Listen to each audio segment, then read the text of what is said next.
Hello everyone, my name is Aarti and you're watching HW News. Before we get to the topic, let me tell you, I feel sad today. Last year, at the beginning of the lockdown, Prime Minister Modi had announced setting up of a fund called Prime Minister's Citizen Assistance and Relief in Emergency Situation Fund. Well, that's too long of a name, so that the government decided to call it PMKS. According to the About page on the website, it is a dedicated fund with the primary objective of dealing with any kind of emergency or distress situation like posed by the COVID-19 pandemic and to provide relief to the affected. Basically, it's a fund that has been created to care for people in disasters like the COVID-19 pandemic. But I'm feeling sad because nobody really cares about this fund, not even the government. If I have to describe the authority of the PM cares, then I think these two words perfectly explain it. These two words are Bhagwan Bharose.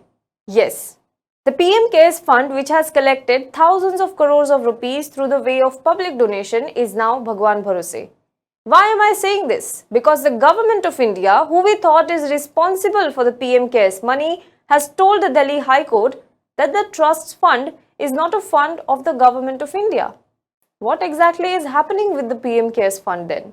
Let us talk about this in today's video, but before that, the critical reportage that poses tough questions to the government is missing from India's mainstream news landscape. At HW News Network, we strive to uphold the core essence of journalism by being the watchdog that will ask questions to the government and not eat samosas in the studio. But doing this requires your support and motivation. If you think what we are doing is important, the issues that we are raising are important, please support us. Become a subscriber of HW News Network and be a part of our community. Your support will ensure that we continue speaking truth to power. Now coming back to PM Cares. The affidavit claimed that the fund is not a government fund and the amount received does not go in the Consolidated Fund of India. That PM Cares fund is not created by or under the Indian Constitution or any other statute. Who filed the affidavit on behalf of PM Cares Fund? That is, the Under Secretary of the Prime Minister's office. It further stated that there is no control of either the central government or the state government in the functioning of the PM Cares Trust. Although it mentioned that the PM Cares Fund website also says that it is a public charitable trust. The affidavit was filed in response to a plea seeking declaration that PM Cares Fund is a state under Article 12 of the Constitution. Petitioner Samayak Gangwal also challenged the PMO's order rejecting his RTI application, stating that PM Cares was not a public authority within the meaning of Section 2H of the RTI Act.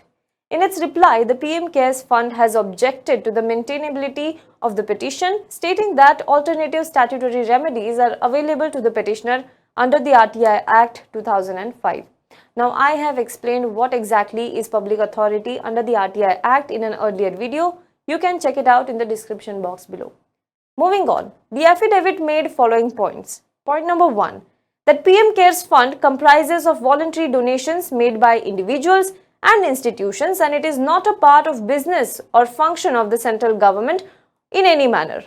Second point, merely because some government officer provides ex gratia service to the public trust can have no relevance. Third point, composition of the Board of Trustees can never be a determinative factor to ascertain whether the respondent is a public authority or not. Point number 4, a government officer providing secretarial assistance on honorary basis while discharging his official duties can never be a relevant consideration for declaring a body to be a public authority. Point number 5, mere grant of certain tax exemption with regard to voluntary donation made to a public trust is not determinative factor for the purpose of Section 2H of the RTI Act, which is declaring it a public authority. Now, these points basically are an attempt to tell us why PM Cares should not be called public authority, although it uses much of the government machinery, including the domain of the government. It has 3 top ministers on the board, government officers working for it, corporates being given tax exemption for donating to it, and most importantly, it even has the face of the Prime Minister. But despite this all, PM Cares is not a government fund. It is further claimed that the trust functions with transparency and its funds are audited by an auditor who is a chartered accountant drawn from the panel prepared by the Controller and Auditor General of India, which are published on the official website. Got to the website and this is what you find. It doesn't mention any details as to where did it spend the money and how much. Now what does it mean? Since it is not a public authority, CAG will not audit the accounts of PM CARES. Since it is not a government fund, the government is not responsible for this fund or even what happens to this fund. Since it is a public charitable trust, it will not come under the Right to Information Act. So even if you might have put hundreds of thousands of rupees in PM CARES as donation, you wouldn't be able to seek accountability as to where that money was used, what happened to that money. Interestingly enough, I would like to remind you that on the day the fund was created, the central government ministry declared it a fund set up by the central government.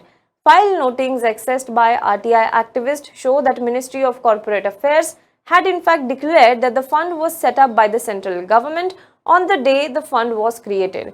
This would mean on the day it was created, PM CARES was in fact public authority and answerable under the RTI. But later on, it was declared as public charitable trust and not a public authority. Now, even the government has clearly stated it is not a government fund. And as I said, I feel sad today, sad that the government of the day is scared of public questioning and public seeking accountability.